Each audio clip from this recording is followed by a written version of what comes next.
আল্লাহ তাআলা কখন কাকে কিভাবে বিপদে ফেলেন বা পরীক্ষা নেন আমরা জানি না। তাই আজকে সকালে একটা ভিডিও শেয়ার করছিলাম। সেটা আমার বিপদ ঘটে যাওয়ার অনেক টাইম পরে। এটা ছোট, ছোট ক্লিপস দেওয়া ছিল। অনেকে আমার ইনবক্সে বা মেসেঞ্জে ফোন দিয়েছেন কেন, কি হয়েছে? সেটা বলার জন্যই ভাবলাম ভিডিওটা আপলোড করে দেই। আসলে করতে চাই নাই। আমি যেহেতু এখন ব্লগিংটা করছি না, তারপরেও বিপদ। এই যে বৃষ্টি, ঝড় তো সেটা সবাই জানেন। ঝড়ের জন্য বৃষ্টি হচ্ছে, প্রচুর বৃষ্টি চট্টগ্রামে। তো ছাদের পানি না যেতে পেরে বাথরুমে যে পানি পাস হয়, বাথরুমে গোসল করার যে পানি পাস হয়, সেই জায়গা দিয়ে পানি উপরে ওঠে। আমরা দরজা বন্ধ করে, দেখেন পানির কী স্রোত, দরজা বন্ধ করে মানে বাথরুম থেকে পানি সিঁচে কমেরও ফেলতেছিল আরিকার বাবা এই দিক দিয়ে। এই বাথরুমে দেখেন একটু স্রোত কম, সে পানি দিতেছে, কমেরও ফেলতেছে, বাট পানি এতই বেশি স্রোত ছিল, আমরা যেহেতু ঘুমিয়েছিলাম তখন।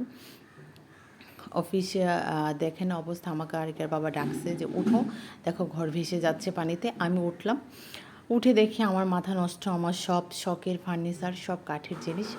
একটা বুডের জিনিস আছে, সেটা তো ফেলেই দিতে হবে।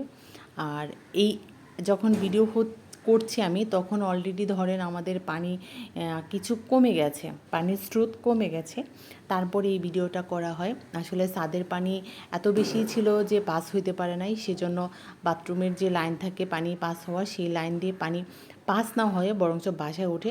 আরেকটা কথা বলে রাখি, আমার কিন্তু 3 তলা বাসা। সব জানালা দরজা বন্ধ ছিল, যেহেতু ঝড় হবে, ঘূর্ণিঝড়, সেটা আমরা সবাই জানি। তারপরে দেখেন আমার বাসার যত কাপড় ছিল, যেহেতু আমার বেবি ছোট, অনেকগুলো পুরানা কাপড় আছে, পাপোশের নিচে কাপড় দিয়ে রাখা, যেন পাপোশ পিছলাই না যায়, সেজন্য দেখেন ছাদের পানি সিঁড়ি দিয়েও পড়তেছে। আর যেহেতু 7 তলা বাড়ি, 3 তলায় আমরা থাকি, সেই ক্ষেত্রে দেখেন কি বিপদ, আসলে বলা যায় না। আমি সবাই বলতেছিলাম যে ঝড় আসবে, কিন্তু বৃষ্টি বাদল নাই। এতটাই পরিশ্রম করতে হয়েছে আমাদের, সেই সকাল থেকে শুরু করে আমরা 12টা পর্যন্ত টানা এই কাজগুলো করছি।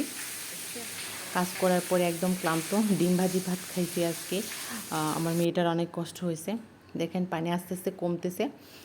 মোটামুটি এই যে এখন এই পরিমাণ পানি আছে, পুরা সমস্ত ফার্নিচার নিচে 1 ফিট পরিমাণ, আরও বেশি হবে, পানি পড়ে গেছে। এখানে আমি বলতেছিলাম আমরা প্রায় 3 ঘন্টা ধরে পানি সেচার পরে এই অবস্থা। তো কি বলবো, সবাই দোয়া করবেন। এই যে ওর বাবা এখন বেডরুমেরটা কিছু পানি কমে, এখন আমরা ড্রয়িং রুমেরটা পানি কমাতে আসছি। দেখেই বুঝতে পারছেন কি পরিমাণ ময়লা পানি। কিচ্ছু করার নাই, আমার মেয়ে উপরে, মেয়ের খেলনা ভাসতে ভাসতে ওই পর্যন্ত গেছে। দোয়া করবেন আর যেন এরকম ঝড়ো বৃষ্টি, মানে বৃষ্টি না হয়। বৃষ্টি হলে আবার আমার সেম অবস্থা হবে।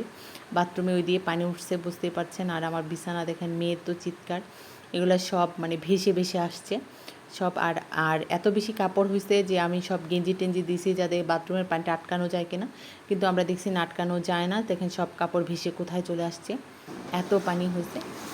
একদম লাস্টে তখন 11টা বাজে, আমরা ক্লান্ত হয়ে গেছিলাম। তখন আমার বাসার হ্যান্ড আর হচ্ছে দারোয়ান ভাই এসে কিছু কাজ করছে। আর ওইটা হচ্ছে 12টার পর্যন্ত, 1টা পর্যন্ত ভিডিও।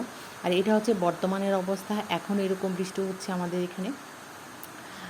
সবাই দোয়া করবেন যেন বৃষ্টিটা কমে যায়।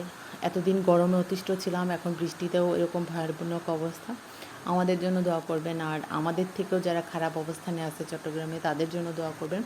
নিশ্চয়ই যারা আমার ইনবক্সে মেসেজে ফোন দিচ্ছেন, আমার ফোনে চার্জ ছিল না, আমি আপনাদেরকে রিপ্লাই দিতে পারি নাই বলে দুঃখিত।